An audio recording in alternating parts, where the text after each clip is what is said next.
Hello बच्चों, तो आज हम लोग स्टार्ट करेंगे धातु का पहले जनरल इंट्रोडक्शन पढ़ेंगे, फिर दो धातु या तीन धातु एक साथ कवर करेंगे। ठीक है, जिससे आप लोगों को टेंशन ना हो कि एक एक धातु को लेकर चलेंगे तो बहुत लंबा लेक्चर हो जाएंगे और बहुत लंबा सारा डाउट भी हो जाएगा। उनको साथ में कोरिलेट करके भी पढ़ा देंगे आप लोगों को। ठीक है, जैसे स्वर्ण रजत को एक साथ ले लेंगे, नाग और वंग को एक साथ ले लेंगे, तो नाग वंग के लगभग सिमिलरिटी मिलती हैं सारी चीज़ें, तो वो चीज़ें कोरिलेट हो जाएंगी तो ज़्यादा अच्छा रहेगा। लगभग कितनी धातु हैं आपके पास?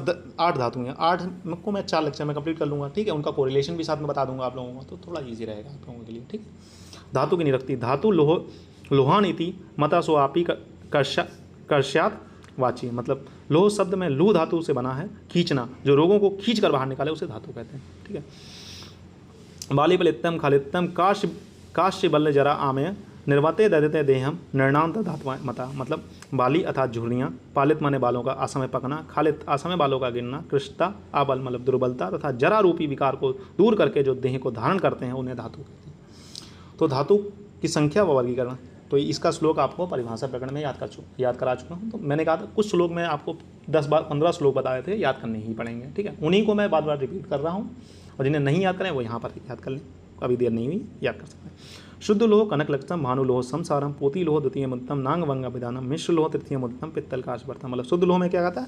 कनक और रजत। कनक माने होता है सोना, रजत माने होता है चांदी, भानु माने होता है ताम्र, और असमर माने होता है लोहा। ठीक है, पोती लोह द्वितीय मित्तम नाग वंग आदि। पोती लोह में कौन कौन से दो आते हैं आपके?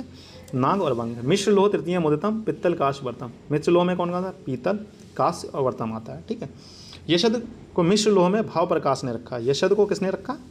यशद को जो है, ये AIPGT के पॉइंट ऑफ व्यू से इंपॉर्टेंट, आपके सिलेबस में नहीं पूछेगा। ठीक है, आयुर्वेद प्रकाश में इसका वर्णन है। यशद को मिश्र लोह में भाव प्रकाश ने रखा है। ठीक है, याद अगर रह जाता है तो अच्छी बात है, नहीं याद रहता कोई प्रॉब्लम नहीं। ठीक है, धातुओं की संख्या। धातुओं की कितनी संख्या?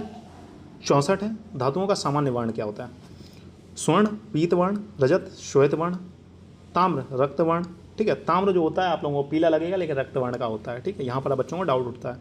स्वर्ण जो होता है वो पीत वर्ण का होता है, चांदी सफ़ेद वर्ण की होती है, कोई डाउट नहीं उठेगा। ताम्र जो होता है वो रक्त वर्ण का होता है। लोहा तीक्ष्ण, लोहा जो होता है काले रंग का होता है, तो वो देखे होगे काले रंग का ही होता है। नाग जो होगा वो कृष्ण वर्ण का होगा, वंग जो होगा श्वेत वर्ण का होगा। नाग मतलब नाग कैसा होता है? काला नाग। वंग जो होगा वो श्वेत होगा। पित्तल जो होगा वो पीला वर्ण का होगा, और कांस्य जो होगा वो श्वेत वर्ण का होगा। ठीक है, कांसा जो होगा श्वेत वर्ण का होगा। कांसे के बर्तन देखे होंगे, तो कांसे के बर्तन कैसे होते हैं? सफ़ेद। धातुओं की ज्वाला परीक्षा। तो कनक को अगर आप फ्लेम टेस्ट ऑफ धातु, ठीक है, कनक को अगर आप रखते हैं मतलब यानी कि सोने को रखते हैं तो पीत वर्ण की आपको ज्वाला मिलेगी। रजत को रखते हैं श्वेत वर्ण की, ताम्र को रखें नील वर्ण की, तीक्ष्ण लोह को रखें कृष्ण वर्ण की, नाग को रखेंगे मलिन धूम वर्ण की, वंग को रखें कपोत वर्ण की, शिलाजतु को रखेंगे धूम वर्ण की, आयस्कांत लोह को रखेंगे कपिल वर्ण की, शस्य को रखेंगे रक्त वर्ण की, वज्र को रखेंगे अनेक वर्ण की, अभ्रक को रखेंगे पांडुर वर्ण की। ठीक है, यहाँ पर फ्लेम टेस्ट के बारे में यहाँ पर डिस्क्रिप्शन दिया गया है। ठीक है, इसे अगर याद करना चाहें तो याद कर सकते हैं, नॉर्मली आपके में नहीं पूछेगा। फ्लेम टेस्ट आपके साथ सिलेबस में दिया गया था इसलिए मैंने कवर कर लिया। नॉर्मली ये इस तरीके का क्वेश्चन नहीं पूछता है। ठीक है, लेकिन हाँ धातुओं का सामान्य वर्ण पूछ लेता है MCQ में। ठीक है,